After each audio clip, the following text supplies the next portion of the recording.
All right.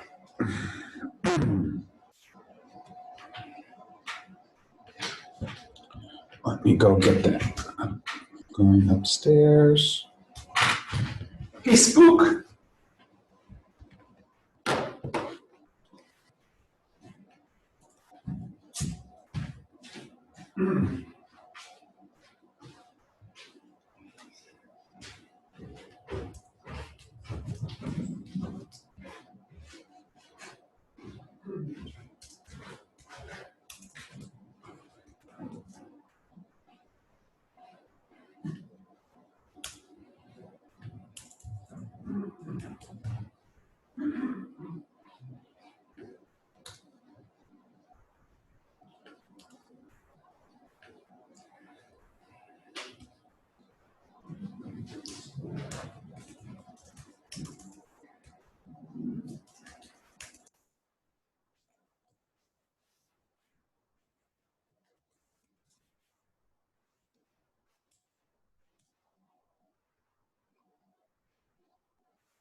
Five more minutes.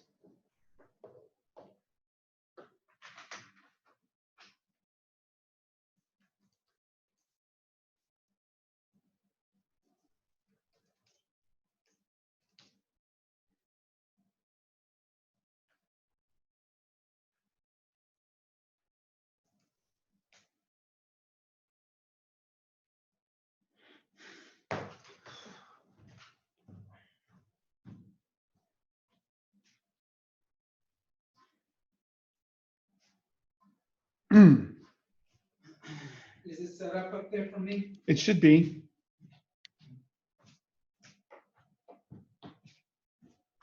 Let me just check that your mic's going.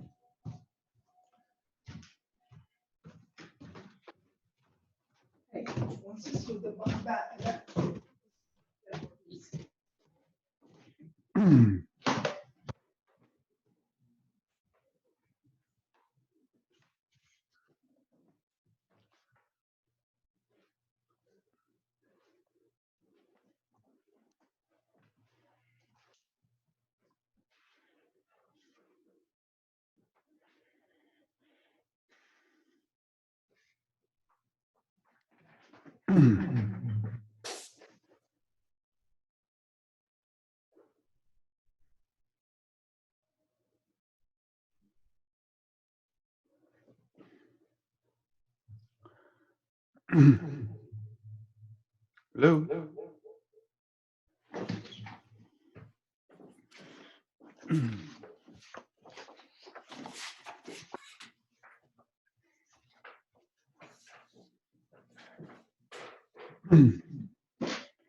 Spooks. Why you do that?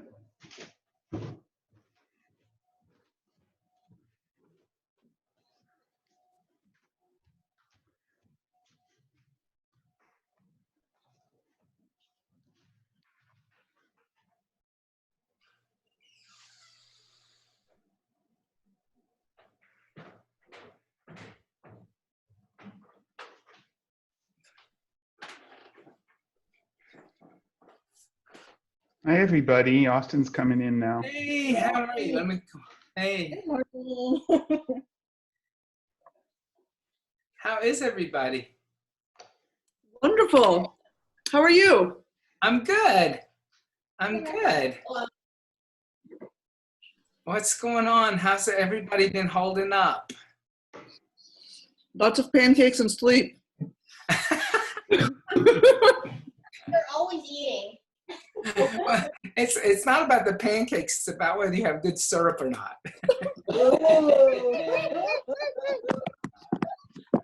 Uh-huh. The pancakes is like where the quality of the syrup. You gotta have the good maple syrup, or don't have the pancakes. That is true. Hey, how are you? So, let's just chant Om real quick, since we're kind of all kind of getting here, and it's time to start. So just close your eyes, take a deep breath in. Om.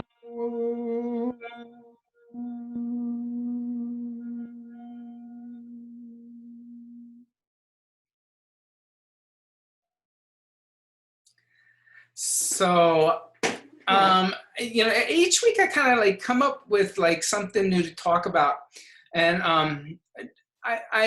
the great thing about this little pandemic we've had is that it allows you to kind of sit back and watch how action plays out, right? And because you're everything's moving so much slower that you can actually see how one thing leads into another.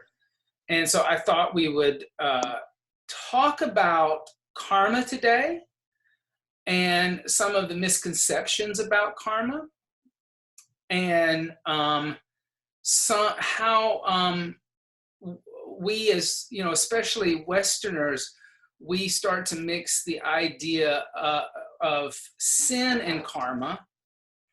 And because we understand the concept of sin, but karma, if you were raised in the Abrahamic tradition, is a new concept. So you kind of start to apply what you are familiar with to try to understand the new concept. And in terms of, as yogis, what it means to not attach to the fruits of your actions. Like that's like a major teaching in the yoga teachings, that the way to really resolve yourself of your karmic actions is to not attach yourself to the fruits of your actions.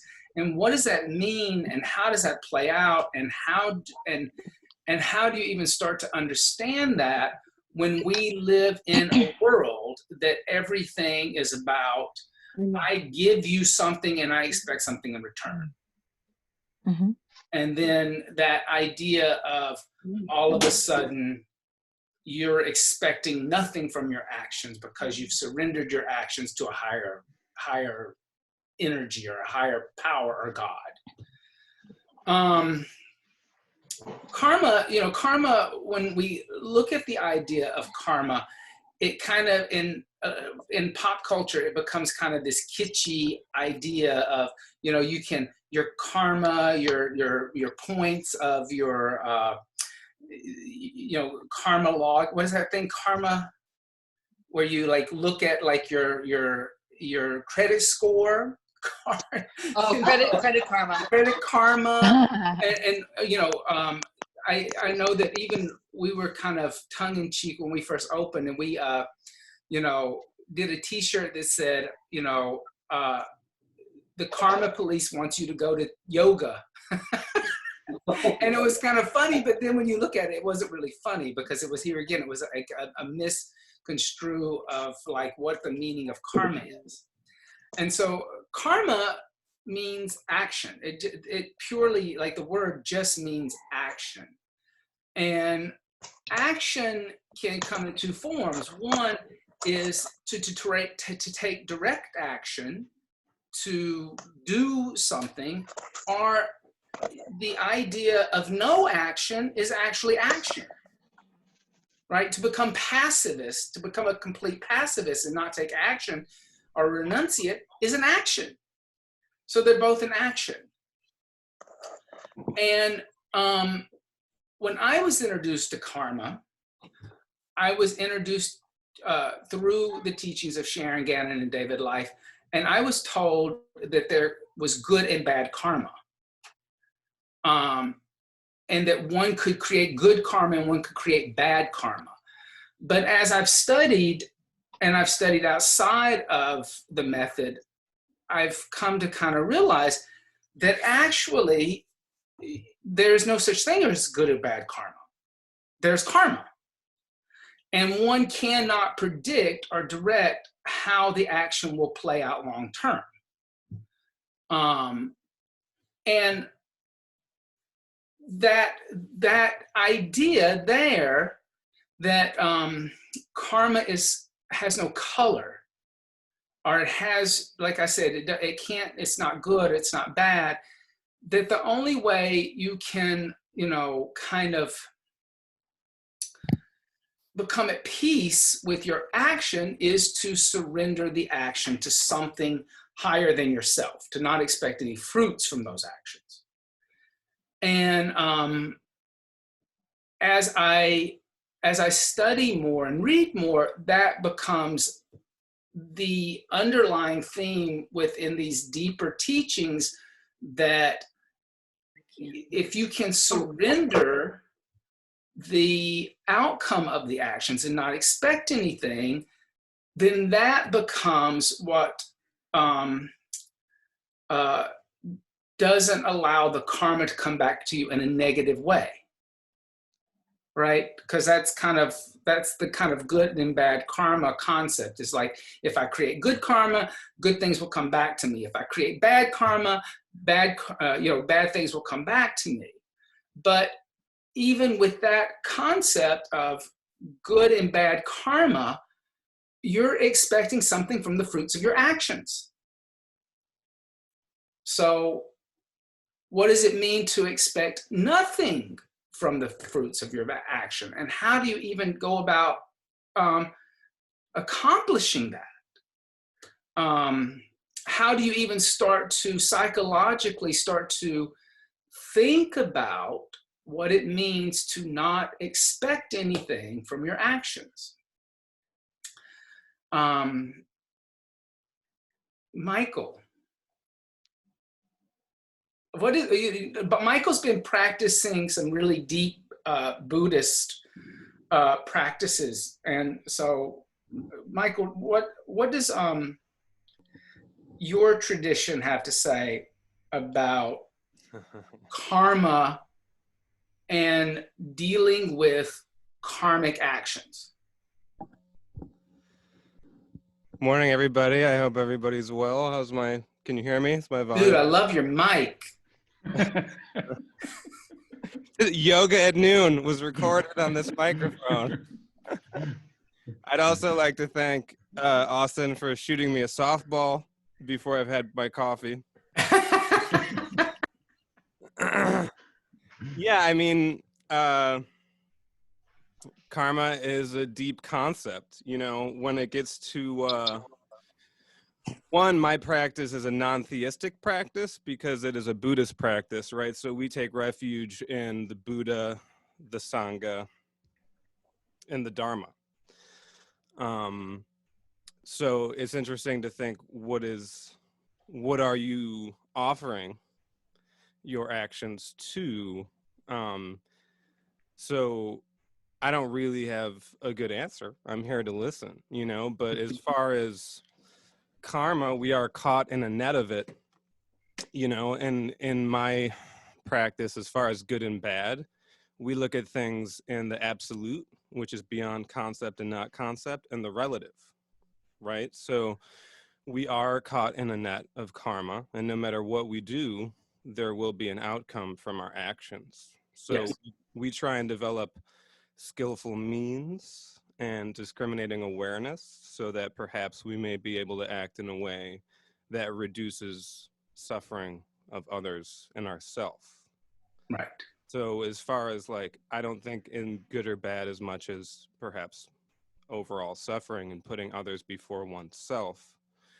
But to loosen my grip on attachment, my basic practice is mindfulness, which is just, there is a letting go, you know, of our narratives and fixing outcomes in general. Obviously, it's a practice, and it's, you know, I'm working on it. Right. All right. Yeah, but by sitting and coming back from the narrative of thought over and over again, you habituate to becoming just sort of present with what is in a way that allows you to maybe, you know, develop along the path. So that's my rambling pre-coffee answer. That's a good answer. I mean, it's a good answer. And it also is that I think that it's an important answer because like you said, in the Buddhist tradition, when we talk about, you know, karma being seen through the eyes of, you know, Krishna and the Bhagavad Gita and the Mahabharata, Krishna is saying, you know, surrender your actions to me and let me take them on. So there's a higher sense of power, but where does that energy go? If that action go, if there is that only sat or truth or that idea of the Buddha is only there, but there is no concept of quote unquote God, you know, and that's also a really important thing to kind of understand, is that because of that alone, the concept and the idea of karma, it's not one size fits all. That we all have to kind of work out these understandings and these details on a personal level. Narupa, how, like, you know, coming from a Hindu tradition, like what is your understanding of that idea of karma? And because yoga comes out of your tradition, and of course we as Westerners have probably put our spin on it too, more than likely, yes. But like, when you were growing up, what teachings were you taught as a child, like, to understand the concept of karma? So first, I'm from South India, and in our common language, there is this kind of phrase where they say it's your karma, and it was a bit of a damning phrase, to be honest, because somewhere there was this very fatalistic kind of, it's your fate. And a lot would be kind of consigned to this really murky bucket, which I never was happy to hear. But that was growing up as a child. Of course, you know, I didn't really get a chance to be exposed to the Gita as much as I would have loved to. And, you know, the whole tradition of Krishna and Arjuna being kind of steeped in this culture of Karma Yoga is so kind of the essence, I think, what I take away from the scriptures in India. And I mean, in Karma Yoga, you've also seen a pretty rich history, right? Like committing to a life of doing, committing to a life of action. And in fact, Gandhi was also known to be a big, staunch Karma Yogi, right, where he led the country to freedom through the path of action. But that action is seeded by I think Michael used the word skillful, and I want to use the same word, skillful thought, skillful intention, which then seeds an imprint, which then propels you towards directed, mindful action. Right. My more recent engagement with, I find it very hard, Austin, to detach from the consequences, to detach from the outcomes. I find it extraordinarily hard, like I'm sure many of you, because we live in an economy that's outcomes-based. It's outcomes-based, yeah. How do you unlearn that? I mean, how do you step away? How do you unlearn it? I mean, does that mean that I go to a forest and take refuge from the rest? No, I mean, it's not. So this has been an ongoing, not struggle, but it's been an ongoing push and pull that I'm very aware of. But I also remember to try to be kind when I kind of find myself beating myself up that I'm not able to detach from the consequences. We live in a very different world. I mean, it's much more complex, and the systems that we are part of, every day you make a choice as part of an outcomes-based economy. Right. Some of our survival depends on it as well, right? And so it's in a way, it's a currency of the world that we live in. I will say one thing, which is interesting that you started, Michael mentioned Buddhism. I recently was introduced to a form of Buddhism called SGI by Fred. And one of the most beautiful things that they explained to me, and they chant to the Lotus Sutra, and the chant is that you create the cause and you become the effect. So there's this beautiful non-duality about it, which I'm really like kind of wrapping my head around. And it's kind of that which I kind of have built a practice around every day. Right. To sort of rally around it. And to give it a different kind of perspective than getting stuck in my old story of I'm in an outcomes-based economy. You know what I mean? Yes. I'm trying to get away from the dualism of it. Yeah. So what I found interesting is like Nirupa and Michael both brought up, because when I thought about taking on this topic, I debated on whether even to bring in the concept or the word of Dharma, which you know, when I was introduced to yoga, the concept of Dharma was not something that was focused on deeply. It wasn't like it was a word that I actually learned studying and kind of what the meaning of it was and kind of how it plays out.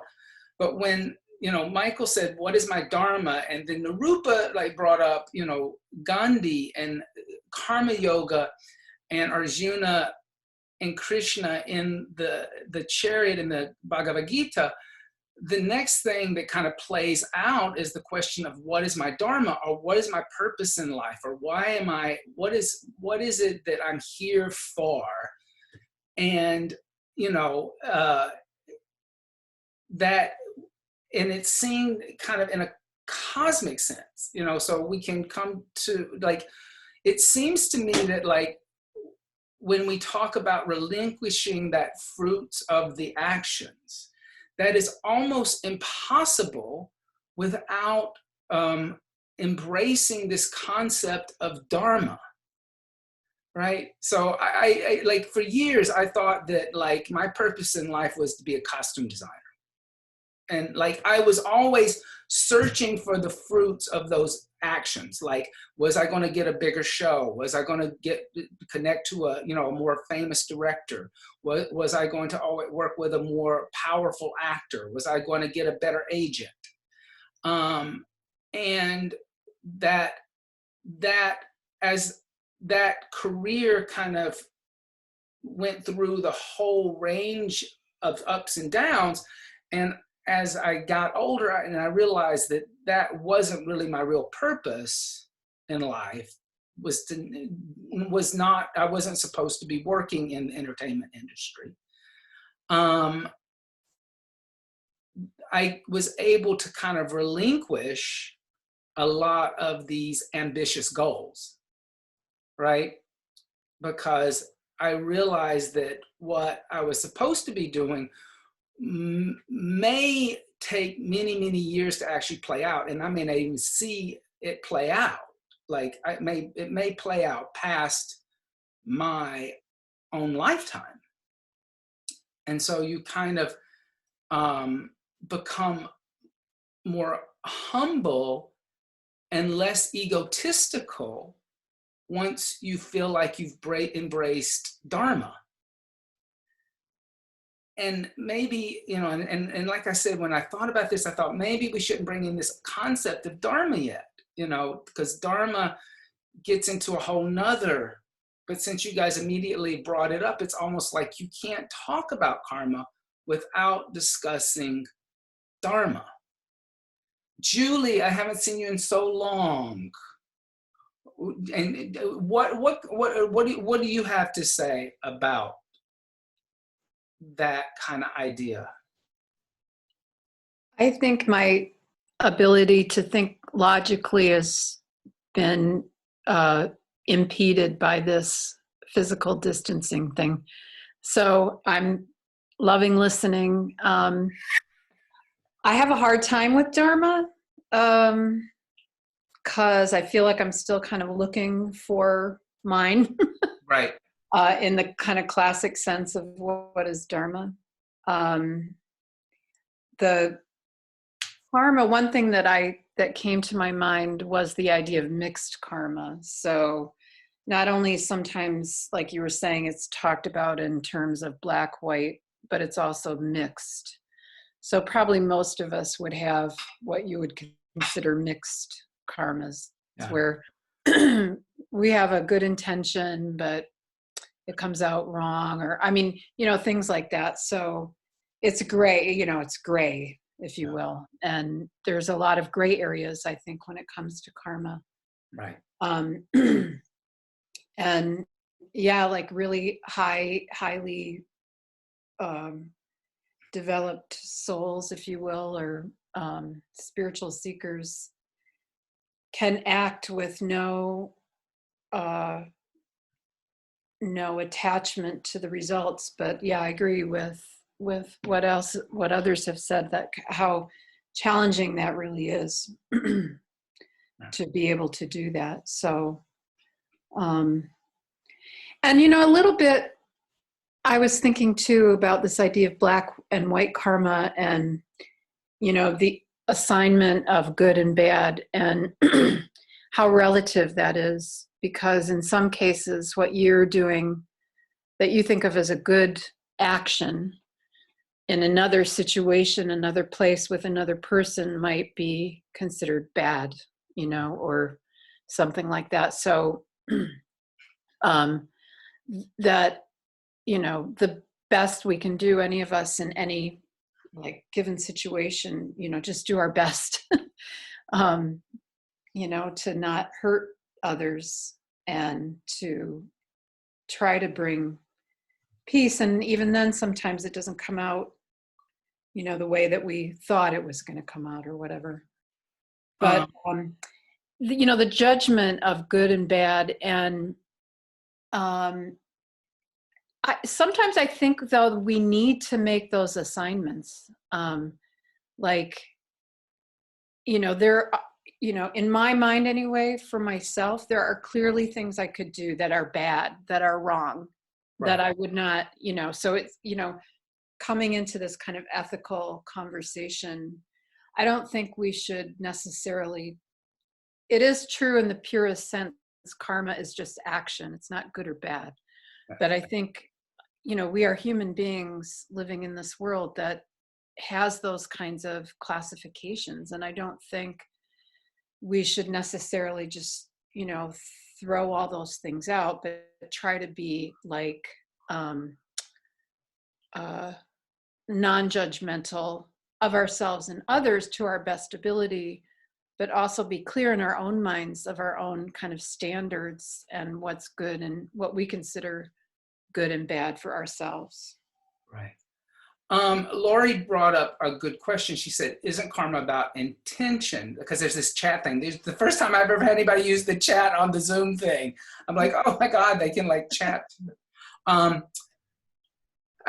kind of, one of the things that, one of the stories within Mahabharata that I thought helped me understand the idea of intention and karma was, you know, in Western yoga, we tend to focus on the Bhagavad Gita if you're from a spiritual yogic tradition, and we don't really focus on the Mahabharata. I think mainly because it's such a huge volume of work, and there's so many characters, and it's all very confusing for us. Whereas if you're from a tradition that, you know, like you grew up with that storytelling, it's a very easy story to understand.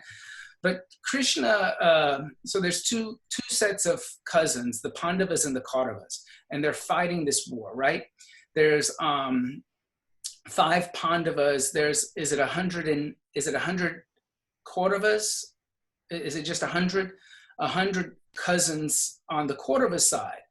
And the Kauravas are the ruling family right at the moment. You know, and after the battle, Arjuna and his brothers and Krishna kill all 100 Kauravas.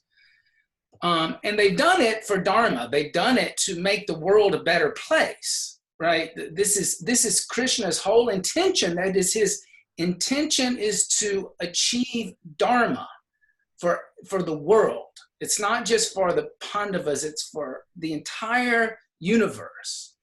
And after the battle is over and all the bloody bodies are laying there on the battlefield, in walks Gandhara, the mother of the Kauravas.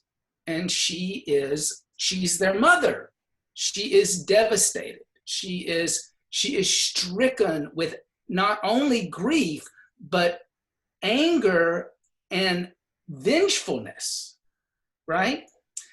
And she knows who is the intention of the action. She knows that it is Sri Krishna. And she walks over to him and she says, you didn't even have the decency to leave me one child. You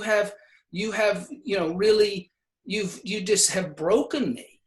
And she proceeds to say to him, she says, your kingdom will fall apart.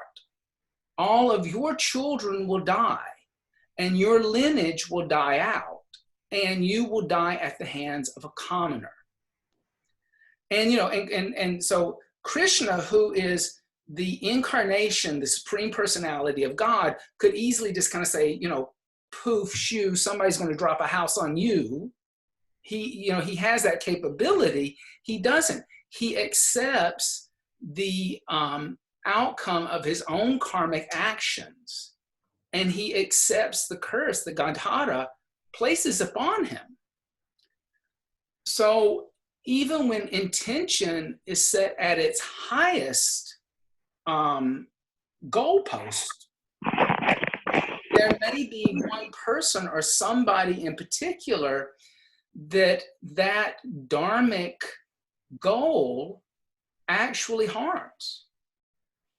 And this gets back where what Julia was saying, that it's in reality, karma can't be black or white. It's a completely gray thing. It's got many different colors.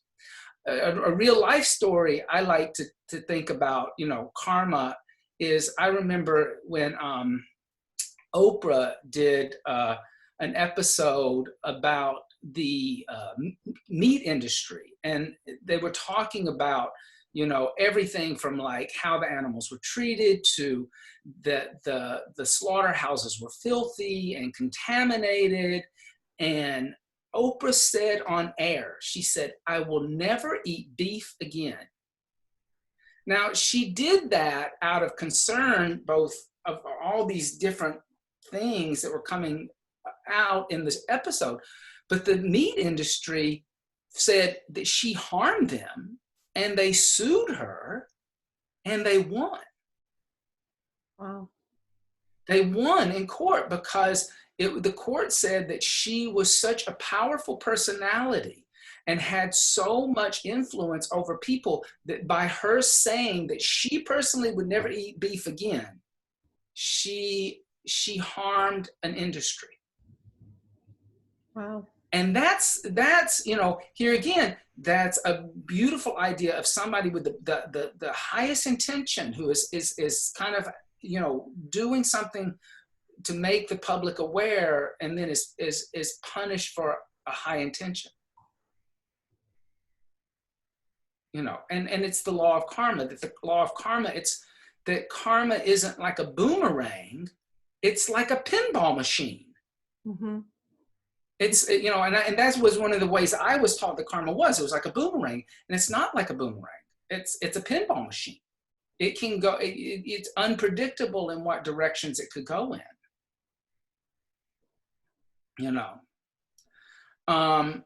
Do you have anything to add to that, Lori? No, you cleared up. It makes a lot of sense. It actually, for a second there, almost sounded like business ownership 101. Sometimes, especially right now, you have all the best intentions of doing things, but even with that, you have, I think, in my personal opinion, I'm saying, like, even if it doesn't work out in your way, or if there is, not everybody's gonna love like everything, right? Right. So depending on what your intention is, I think for me personally, if my intentions were good, then I'm going to accept and deal with it. It's easier to accept when the outcome is negative for someone. Right. Because I know what my intention is, I guess, sort of like Krishna, you know what I mean? Right. He knew what his intentions were, so okay, it didn't work out for it in this side, so I have to accept that. Yeah. One of the, I think also, like, one of the deeper understandings of that story from the Mahabharata is that the reason why Krishna accepts it. So Krishna is like Jesus Christ at that moment. He has taken on flesh. So he's not, just like Christ has to go to the cross, Krishna has to suffer and be released from form. So, the way that Krishna deals with it is he surrenders it to, Param Brahman, or his self without form. He lets go of the form. He accepts that he can't, once his death happens, he can't control his kingdom. He can't control the lineage. He can't control the outcome.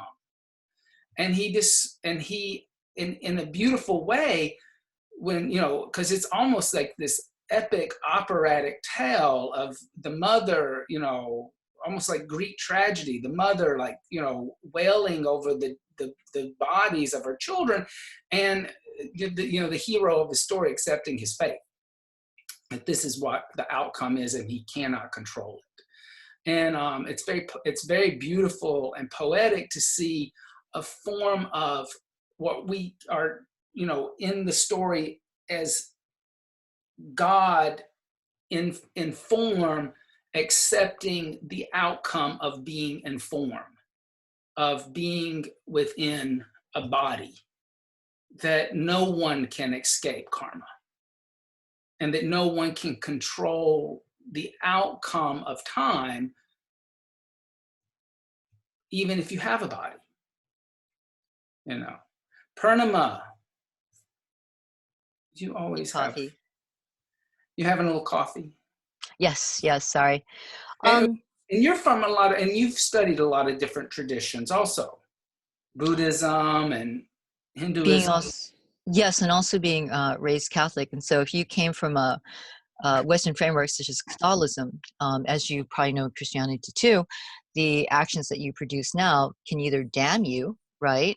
Or bring you closer to God. And so when you think about all karma being either good or bad, which is an extreme, right?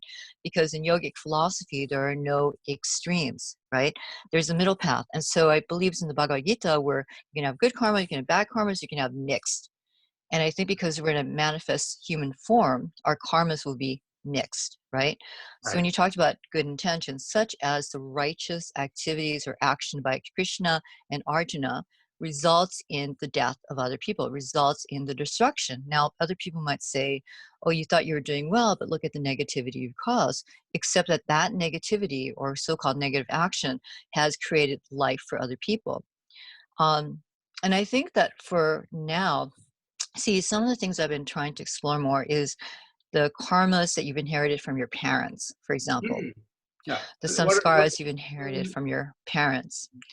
And there's a book out there, I can't recall the title, that talked about how to explore that, because the traumas that are hidden in your body comes from the inheritance of these karmas and samskaras.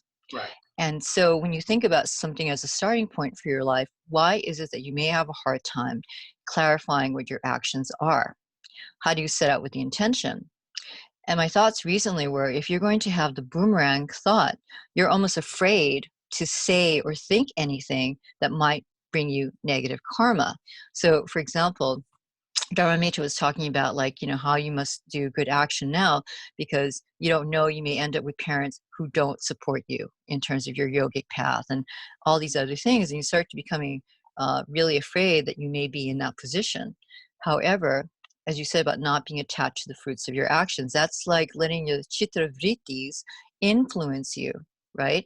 As opposed to working towards non-attachment or detachment, because of the fact that as human forms, you're trying to clarify your mind, to go back into the deeper self, to then connect to Ishvara or whatever your, you know, idea of this is, of your focus. So I think that for many of us says, if you're a beginning student of yoga, to introduce the idea of karma through the Western lens can be very confusing. So the challenge is, as a yoga teacher, right, coming from the fact that you also have your own framework, your own vision, and depending on, like, for example, Islam will have a different point of view. Your students who have studied Judaism will have a different point of view. Your students who may have studied an obscure sect of Buddhism, right, or any other, I mean, for example, even, this is going to sound remote, I'm not sure in shamanism, for example, how their idea of karma is. I'm about to take a class in shamanism, right, which predates all of these ideas. And so they probably do have a action-reaction. So if you create a bad action, it does come back to you, right? So if you initiate negative energy towards someone, it's going to come back to you. Right. I think that you kind of, like, you know, I brought it up when we first got on and there was only a few people here, is this idea of confusing the idea of karma with sin. Mm-hmm. Right? Yes. And in the yogic tradition, when you go deeper into the original text, go deeper into the Puranic teachings, there is no concept of sin. Sin does not exist. There is only action. Right. There are, within these teachings of yoga, there are understandings that there are social rules, but it's also understood that social rules can change from yug to yug, from time period to time period. What Rama had to do as a social rule is not what Krishna has to do as a social rule. They're not the same social rules. And even within our concept of sin within Abrahamic tradition has changed through time period to time period. We act as if sin is absolute, but we actually, you know, we will kind of take things off the sin list depending on what period we're in, which is very interesting, you know. And, you know, I mean, and we always kind of keep those basic ones, you know, you shouldn't kill, you shouldn't steal, you shouldn't, you know, but that idea of sin doesn't exist in this tradition. And when I say that, it doesn't mean that in this tradition, you know, you have the yamas, you have these kind of restrictions that are very basic, you know. They're not the concept that you are born of woman and then born of sin because of ancestors who challenged God in the Garden of Eden, that you come to life with sin or with demerits that you can't ever get rid of. Right? You're stuck. You're stuck. That's Judeo-Christian belief, that you are of sin. You can repent. You can try to cleanse yourself of it, and you have to spend your whole entire life trying to cleanse yourself of it. But guess what? You're never really going to cleanse yourself of it, even though Jesus Christ died on the cross and said he died for your sins. You should not have to pay the bank anything else. The loan has been paid off. Right. But you're constantly told. So, you know, really, sin becomes a way to control people. Is what it is. Power structure. Power structure. Whereas karma, and the concept of karma, is actually reinforcing on a profound, deep level that people have free will. Right. That you have free will. That you can choose an action. And that action has no color. But you have to live with the outcome of your action. But if you don't attach yourself to a fruit of it, that you don't expect to get your name on a plaque on a building, or you know, the money off of your income taxes because you donated to a charitable organization, then you know you're going to be okay, because you're not going to get your ego involved in it. It's a much more, karma is this really beautiful concept when you think about it. When you really embrace it, it means that I have free will, and that God, or that higher energy of the universe, whatever you want to call it, consciousness, it believes in my intellect ability to choose. It really empowers me. Whereas sin takes away my quality of judgment. So that's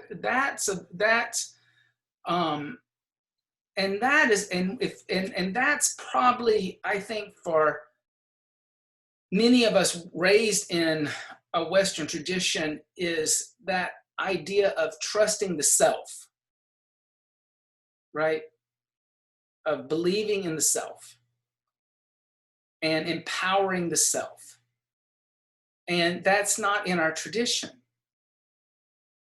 That's not in our belief system. So that is like, you have to really work hard to embrace that. Sally, I always like hearing what you have to say. And if anybody has something to say, you know, chime in, just kind of chime in. Because we have new people on the screen today, and just so you guys know, it's an open forum. I can't add to this, Austin. I'm still shucking off Catholicism.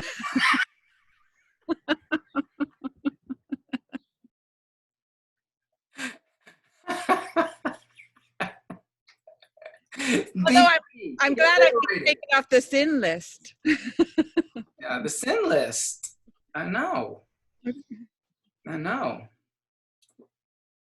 Rebecca.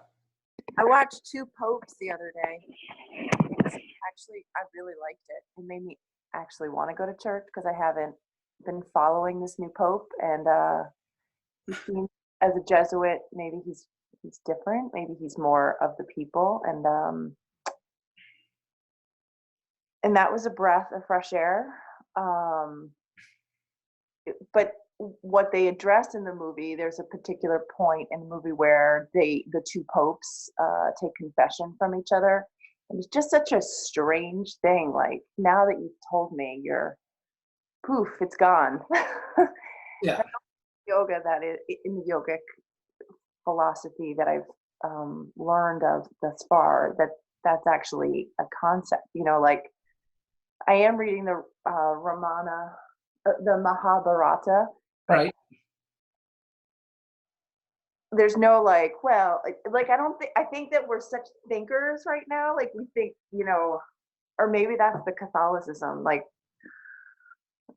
that I'm doing something wrong, but whatever. Like, in the Mahabharata, there's no all those thoughts. They're just acting. They're just doing. And in Catholicism, like, there's an out. Like, if there's you can go to church and confess. I don't know. I think I need to think through those thoughts. But it is a very good movie. And the Mahabharata is a very good book. Yeah, Mahabharata. I mean, for those of you who haven't read it, if a good introduction to it is Devdutt Panayak's Jaya, but Mahabharata is really about karma. It's all about one action leading to another action, leading to another action, and how it all plays out within a family, domestic situation. So it is a good read, but it's the characters and the names are confusing. The Pandavas, you know, like, everyone thinks that they're the ones that are faultless, and they're not. You know, definitely Arjuna has these thoughts when I'm at the point where the other archer, like, he is full of, like, emotions that we all feel, like envy and selfishness. Yeah. You know, the thing is about, and that's the other thing, is that, like, within that book of the Mahabharata, the good guys that we think are wearing the white hat and the bad guys who we think are wearing the black hat, both of them have, all of the people in it in the story have personal flaws that keep them from being what you would call a hero. They're not, they have their downfalls. And that's kind of also what brings it down from kind of this lofty tale to, like, a more human story in a lot of ways. Tony, what's going on? I'm glad to see you. Hi. This is great. I'm so glad I was able to join today. So I only have one comment to make, which is a lot less about philosophy than it is about simply the practice. I think the yoga mat is the place where we can really examine our karmas, because with every breath, with every motion that we take, there is a thought and probably some form of intention, whether it's conscious or not, and we can see the outcome.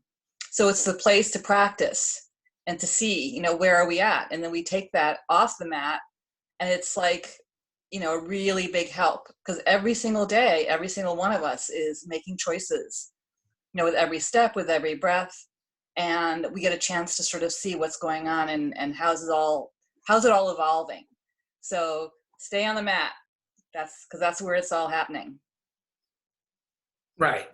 And I think that that's also kind of a good reminder that all of these sadhanas are, you know, whether it's meditation, whether it's jnana yoga or karma yoga or bhakti yoga, that's true of all of them. You know, hatha yoga is just one of those of many forms of yoga that help us understand that action reaction in small ways. Pranayama, you know, all of that. And we forget that too, that there's that deeper connection within these sadhanas that help us to understand the kind of universal connection. Bobby, what do you have anything to add I had a dream last night that Bobby, I woke up in the middle of the night and Bobby like looked at me and he said, I want to teach. Like that was like, and I like woke up and looked at it. It was very real. So I don't know. I think for me, I also really relate to the fact that we search for our mission in life instead of just doing what's in front of us. And that there's a big concept in American culture to say, oh, you can create your own destiny. And I think in a certain, because I have a long history of going from place to place and career to career. And finally, I've just accepted the fact that I'm the facilitator of what's going on here with the yoga studio, and happy to do that. So. Well, last night you said you wanted to teach. I think Bobby just gave a very pithy teaching. Thank you. Yeah. Well, I think that like here again, like, you know, that also like we don't understand that sometimes Dharma doesn't mean being the leading man or the leading lady. That Dharma also could mean being part of the supporting cast, you know. And I think that in that sense, that was one of the things that I learned from being in the theater, right? I was a costume designer. I was behind the stage. I was behind the curtain. It was a supporting player. It wasn't the leading, an actor that was ambitious for a leading part. So, you know, that and in the West, we devalue the support team. We only value the CEO. And that's wrong. You know, that idea of only valuing the star celebrity has been a product of you know, marketing of Hollywood, really, in America, because we had no royalty, and we were putting out people with star power, star qualities as kind of American royalty. And we've done it in business. We've done it in organizations that are charitable organizations. We've done it in yoga. We've done it in everything. That the supporting cast is devalued. And without the supporting cast, nothing happens, you know. And if that's your dharma, to be part of the supporting cast, embrace it, but also, you know, recognize that that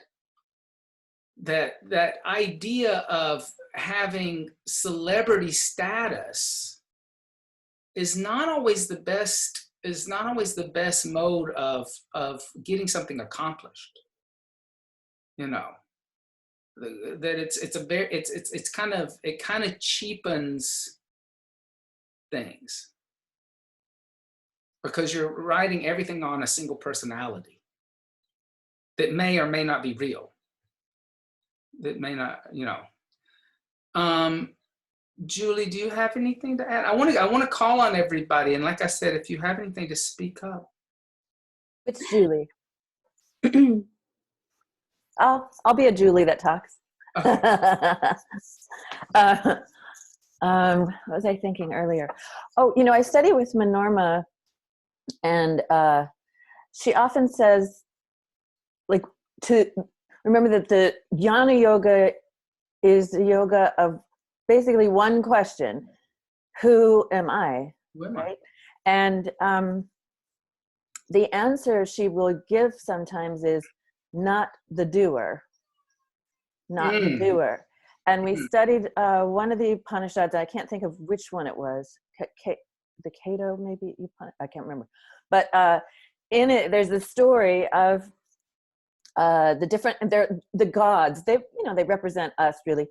And so there's Agni, and then there's the one god of winds. I can't remember the name of that one. And then there's Brahman. So Brahman comes, and I can't remember what he does, but he kind of makes everybody all surprised. He does something really great. And then they all discuss amongst themselves, who is this amazing this amazing being, this amazing spirit? And so each one of them goes to Brahma and says, who are you? And for example, Agni goes and says, who are you? Agni is the god of fire. And Brahman says, well, who are you? And Agni says, I'm Agni. I'm fire. I can burn anything up. And so Brahman picks up a little piece of grass or a stick or something, puts it in front of Agni and says, okay, burn that. And he can't do it. He can't do it. And then the same thing happens with the wind and all that. And the idea is that we don't know. We don't know a lot. And I find it encouraging to offer it up, because we don't know. And I've been reading the Course in Miracles lately, and it talks about, one of the sections says, a lot of the time you think you're doing something good, and it might look like it on the outside, and everybody might agree with you, but it's not. We don't know. So half the time, and half the time you might think, oh, I did something terrible. Right. And it might have been the highest karmic thing, we don't know. So much we don't know. And so I think that's one of the things that helps me in terms of this subject is that I don't know. Yeah. and that no matter what I do in this, like, it's like a level of levels. No matter what I do on this level, I don't think it really touches that higher level. It's a whole other, this, like you said, the self, the capital S, self, the soul is pure. You can't mess it up, but we just don't know it. We just aren't familiar. Well, in general.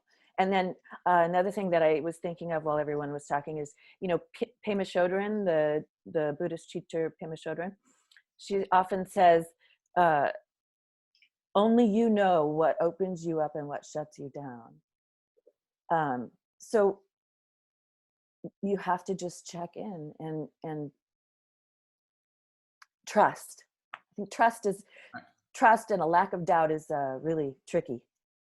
Anyway, So I think that idea of God is the doer is a very interesting concept, because I think that's another one that's very misunderstood. When we look at the teaching of the Bhagavad Gita, Krishna does not tell Arjuna what to do. He gives him options. He says, you can do this or you can do that. You can do this or you can do that. And then after the Gita is given, all 18 chapters, he says, now you have to make a decision, Arjuna. He's telling. So a lot of times that idea of God is the doer in terms of a cosmic, setting the universe in motion. A different plane. It's a different plane of reality. But you have free will. Yes, I'm sorry. And so that misunderstanding of just, oh, God's the ultimate doer. I'm just gonna let God blow me around like a dry leaf in the wind is a very bad misconception. That's why very spiritual, good people have bad lives, because they don't want to take action. God will take care of me. God will do it. Well, in the Course in Miracles, it talks about how our free will is we do have free will, and we can either choose to let God be the doer, or choose to pretend like we're the doer and then be special. And so it's a deep concept that you're not the doer. I sat with it for many, many years before I had any clue what it could possibly mean. But lately, my latest understanding of it is that, you do have free will, you have a mind, and I want my mind to gradually, step by step, get closer to the higher plane. Right. And that's what we have the choice to that's why we offer up the fruits of our actions, because we don't know. We don't get the higher plane. It's very, very deep. This is like, right. you The know, like higher plane, but we take that higher plane, like like one of that idea of God as the doer. In the 18th century, when smallpox was killing thousands and thousands and thousands of people, and I mean, you know, you're talking about a disease that we now have basically eliminated in the world. The aristocracy of Europe, because there was the scientist that was using cow pus from the teat. He was because smallpox comes from cowpox, and he was testing whether if you prick a pin and put this pus into a body, can it build the antibodies to save people from smallpox? And the church actually said, God is the doer, and you're committing a sin by curing this disease because God wants you to die of the disease if you get the disease. And some of the aristocracy in Europe, I'm pretty sure Marie Antoinette and Louis were some of the first to accept the vaccine and try to test the vaccine, because they disagreed with that idea that they didn't have free will, because this was the age of enlightenment, when people actually in the West started to ask the question, like, is God the ultimate doer, or do I have free will and a mind and consciousness, and has God given us intellect to actually evolve and cure these diseases and change things? So that idea of it's very easy to like go, God's a doer, and then fall into kind of a medieval mindset, a kind of a backwards way of thinking that I don't have power. Whereas yoga is all about understanding your power, that you are Brahman. So that all of a sudden, God is the doer and I am Brahman. What is that? What is those two things side by side saying? It means that God is in me, and the actions I take are that of Brahman. Minerva also likes to say, whatever that means. That means I'm God. I mean, that's what that means. And that, embracing that, is a big, big leap. It's not an arrogant thing. It's saying that energy, that divine energy, is within me. And I have the ability to make choices karmically, right? To choose this or that. And, but just like Krishna, I have to accept the outcome of the action. It's like, so it's a bit of it's a big puzzle to play around with. Michelle, you've been sitting there so patiently and quiet. How are you doing? I can't hear you. You have to put on your mic. There you go. Can you hear me? Hi. I can hear you. Hi, it's my first time here, so thanks a lot for letting me join. Thank you. It's good to see you. So yeah, I think that maybe it's like what you say, if we're all Brahman and we all have to be conscious of the fruits of our action, it means that we're more powerful than we actually realize. It makes even more sense to kind of like think about doing the good deeds and how things influence other people, really, or other things in our environment. Because maybe we're not even conscious of how powerful we are in the end. I think that's where yoga takes us, that we have no idea the potential, the full potential of each individual and the collective. Oh, yeah. And yoga begins to open up the understanding of the individual potential that then opens up to the universal potential. Because if it's not our free will, really, then we are nothing but puppets in the end. So that doesn't really make any sense. Why bother? Yeah, yeah. That idea of free will is very powerful. And karma gives you that ability to explore free will. I agree. I love that idea, especially that idea of we don't realize how powerful we really are.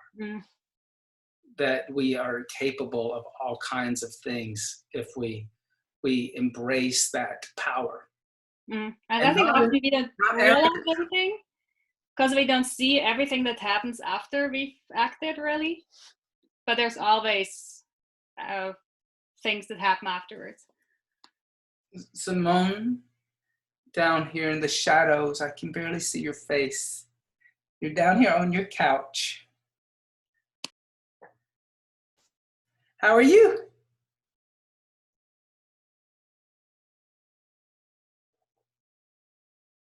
I'm good, thank you.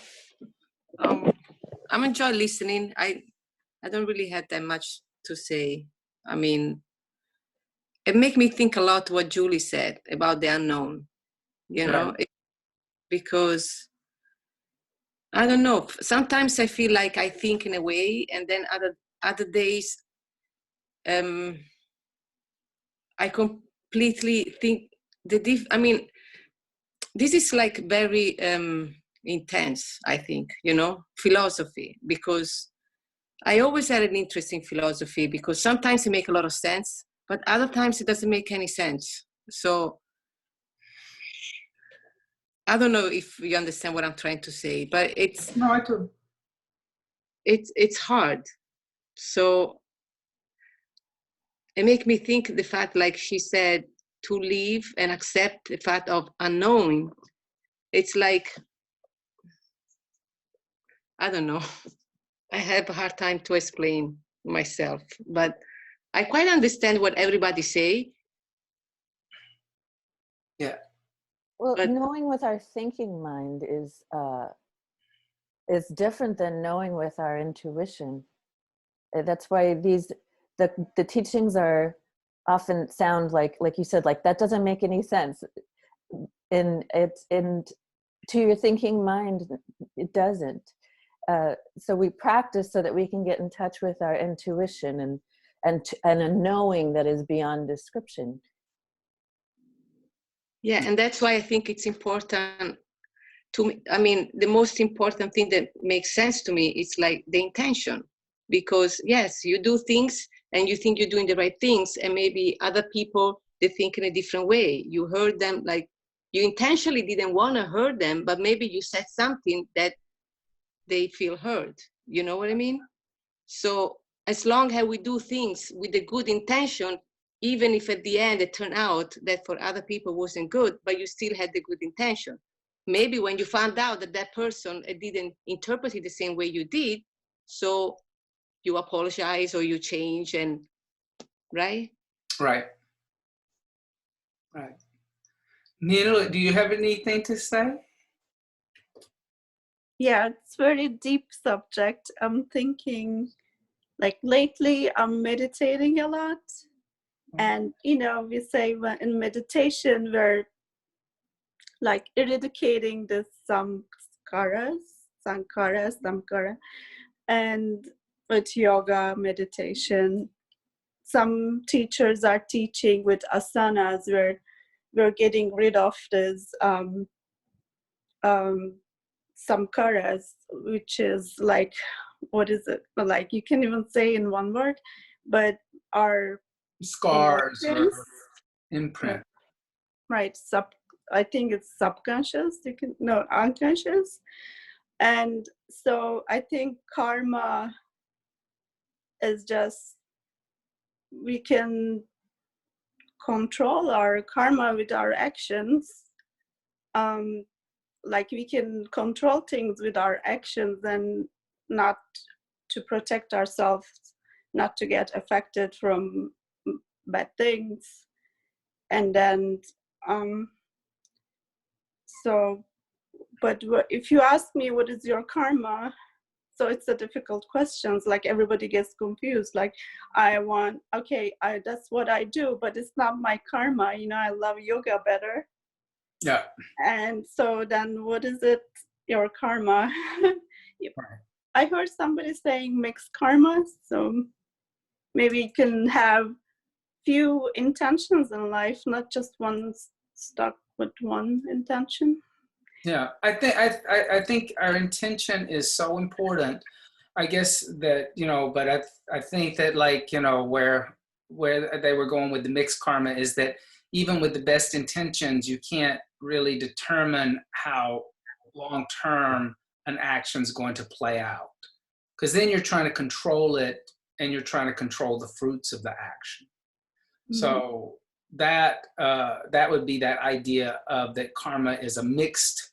It's not black, it's not white, it's gray. It's many colors of gray, or many shades of color. Yes, ma'am. Also, Austin, excuse me, for mixed karma, like sometimes we're doing things good, we do good things, and sometimes we do bad things because we're humans. So that's another aspect of mixed karma.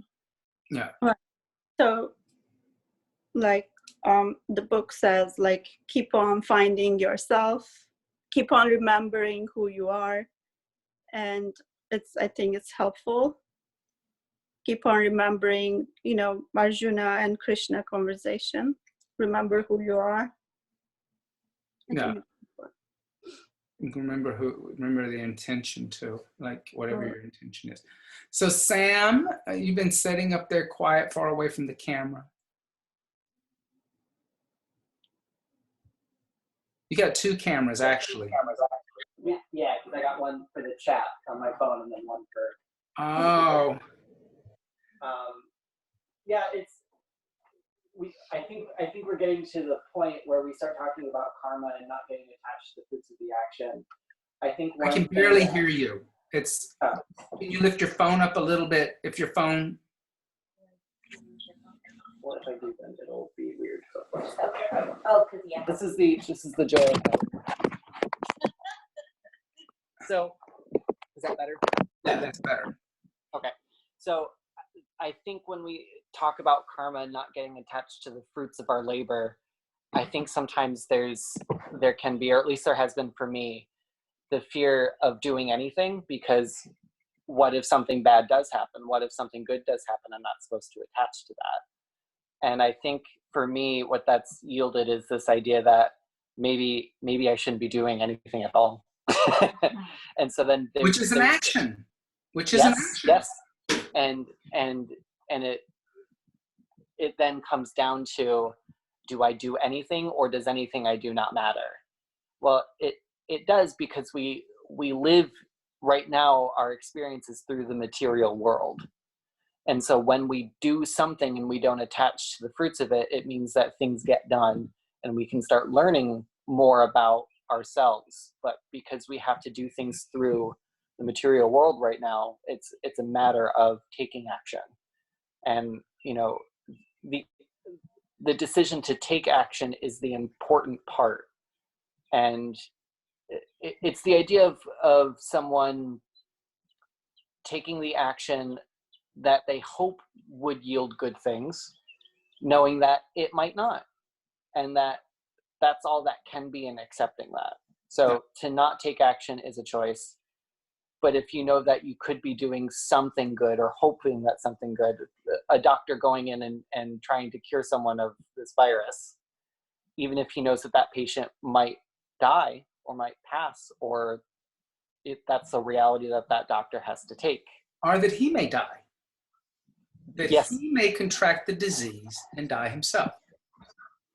So then that gets into that idea, if I'm a doctor, my dharma is to help the patient. I've accepted that I can't control that action, that I could get the virus and die myself. Because I have chosen to be a doctor. Mm-hmm. Yeah. I mean, I like this idea also of understanding the idea between action and inaction, and that there were two schools of discipline. The Bhagavad Gita is basically Krishna telling Arjuna, calm your mind and take action. But there, were other schools of discipline that said, don't take any action, leave the world behind and go into a cave in the Himalayas and don't do anything, which was an action. I mean, they didn't see it as an action, but actually it's an action. You're leaving everything behind. It's action. And I don't think that one is right or wrong, but they're both actions. Mm-hmm. The inaction, the idea of not taking action is an action. We've seen that, and I always because I believe that history is a great way of understanding how these things play out. Both in World War I and World War II, America didn't want to take action to get into those world wars.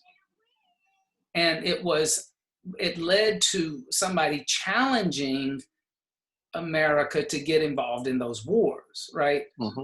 The First World War, there was a sinking of a ship, and in the Second World War, there was the bombing of Pearl Harbor. But the Americans wanted to stay neutral through the whole thing, not get involved. And the world sucked them into it. They got pulled into the action. And so, the idea of not taking action can lead to other consequences. Right, because other people, that's the other thing, is that other people are making decisions. They are acting too. They're making karmic decisions. And their consequences land on us. Right. They're out there making choices too. Yeah. And so here again, your karma doesn't happen in a vacuum. Can I offer something super earthy? Not to step on Sam, if you have anything else you'd like to say. No, that's fine. Go ahead. So my favorite metaphor for karma that I've ever heard is from my teacher, who's very earthy and likes to teach in metaphors, and it's a game of pool, because and you can kind of incorporate it on a lot of levels, and it's very accessible and it's very earthy. In the present moment, you are taking a shot. It incorporates the past. In the present, you don't have any control over how, or you took shots previously, but at the present moment, the balls are set on the table. And if you have clarity and skillful means, and whether you decide to act or not, you're deciding to act, and you take the best shot that you can in that moment, and then the balls land where they land, and you continue, and you are in an incarnation. So you have a pool cue, you're at a table, there's heaven, there's earth, however you want to put the metaphors, but it can really clarify for me just being present in the moment on all the different levels. So I just thought I would I love that that it's there's the past, there's the present, and the shot you take will determine the future, but then you can't really determine how that shot's going to play. The skill helps, but even the most skilled pool player doesn't always land the ball where they want it every time. And then with that, you never know if the other person's going to get pissed and just push the table over. That's true. Sybil, I think we haven't heard anything from you yet. I really don't have much to say about it. That's a good karmic action too. Yeah. I mean, I try to, at this point, take a day at a time. There are days that I take action, and there's days that I just do nothing. I think it depends on the day and how I feel. I don't know what else. I mean, you try to think in the future, but yeah, I mean, it's something that you can't predict. You try to do the best you can for yourself and for others. And I think that's all I can expect. I don't expect anything to return to me, and I hope that's the way I should be feeling. I mean, there are times, of course, I do expect something in return, but I try my best to say, you know, not to expect that. I try very hard to, and that took a long time to come to that. Oh, can I ask, offer this too? Your gunas can also influence your thinking about what action you're going to create. So depending on what you have brought with you from your previous life, then to initiate whether your nature is rajasic, sattvic, tamasic, can also then say, this is the actions I'm taking in that frame of mind. Right. Yes. And so, you know, you could look at inaction as basic action without a lot of consciousness or intention as rajasic, but action where you have surrendered the actions to a higher authority or God or the higher consciousness as sattvic. You could see it like that too. You know, you could easily kind of play that out too. I mean, I love this idea that, like, you know, karma, that you do come into the world with a certain amount of baggage that from your parents, from your past, that you brought up that we really didn't touch on. But I also like that, like where Sybil just goes back to what Narupa said right in the beginning, which is, how do I deal with the idea of not expecting anything when I've been in a capitalist system where every action I take, I'm expecting something in return. Whether it's I pay for the merchandise, I get the merchandise. Austin, can I say something there? Yes. Actually, the other comment that Sybil said that reminds me, and what Sam touched upon on action and inaction, is one of the most beautiful cyclical things that I think the scriptures in Hinduism have prescribed is the stages through life, right? So you have brahmacharya, which is celibacy, then you go into grahastha, which is householder, then you go into vanaprastha, which is to seek refuge in the forest, and then you go into sannyasa or samadhi, right? Now, what is interesting about this pandemic is that we've all probably cycled through this in so many different ways. And so many of us separated from our families or from our loved ones are probably in the state of brahmacharya. But at the same time, you're performing the duties of a householder, which obviously brings you back into this very material reality. And then vanaprastha, there are so many days like Sybil, I feel like I don't want to wake up. Right. Meaning, not like in that sense of I don't want to do anything. Right. And sometimes it's just a reminder that this is the equivalent of the forest. Does everybody know what Narupa is speaking of? Or does anybody kind of like, is unfamiliar with this concept? Yes. It's very Hindu. It's not really yogic. It's more Hindu, a Hindu way of living. And it's so anti-Western.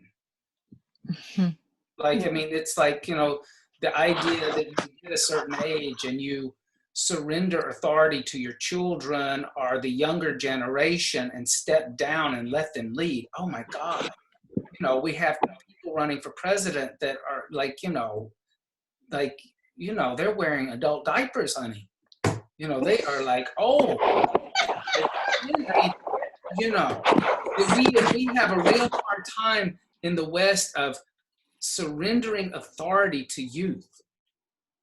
You know, that's, you know, but it's interesting that what you're talking about and that idea that at a certain point, you know, your karmic action should be different at different stages in your life. It doesn't have to be linear is all I'm saying. I think that you could possibly be compressing time, like at a time like this where you're going through all of these.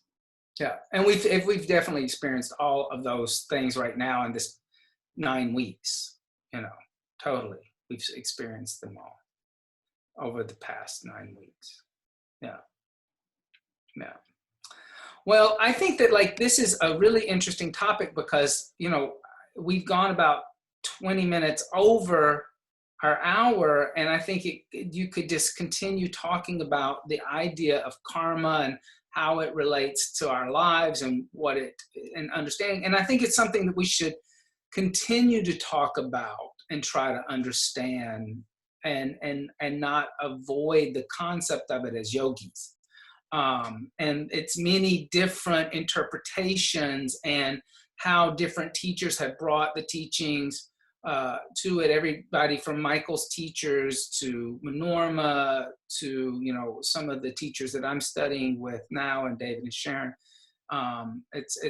They're all very interesting approaches, because in the end, there's no one definite answer to, like, this is how it works, you know. And that's kind of the beauty of this too. It's not like the concept of sin, where it's like the church is set out to say, this is the list of sins, and you commit these sins, you're going to go to hell. Karma's not like that. It requires a little more thinking, a little more, which is action too, which is that idea of taking action. That if you want to understand it, you're going to have to put, you know, your mind into a mode of working to understand, you know. So let's chant Om, and we will end the program. So close your eyes, inhale deeply.